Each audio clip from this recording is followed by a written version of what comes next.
we are enthusiastic to be creating three immersion programs at 3 of our elementary schools that immerse students in robotics, coding, and computational thinking.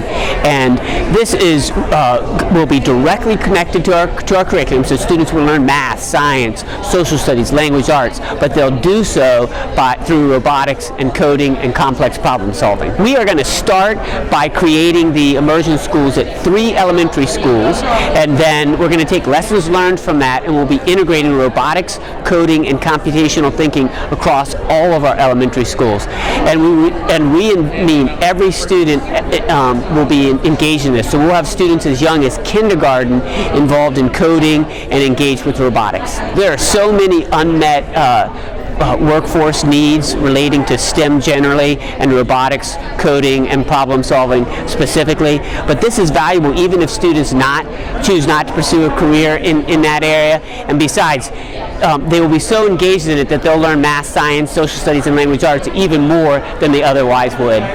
Next school year will be a pre-launch year where teachers from each of the 3 schools that are selected do some initial work, some initial teaching of lessons, some curriculum development, and then the following year will be our full launch year. And we're appreciative that the Clear Creek Education Foundation has committed some funds to support instructional supplies, and that they're looking for other partners to assist as well. I am struck by the strong emphasis on excellence.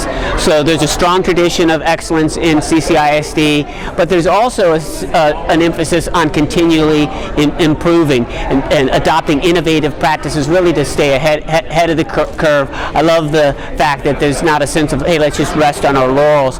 And a key part of the continuous improvement is the partnerships with various community organizations. We're deeply appreciative for all the support we receive from community partners. Having moved here in January from Virginia, I've been really struck by what our teachers and other team members have pulled off this year in terms of the quality and extent of in-person learning, while also giving parents opportunities to have their students educated virtually.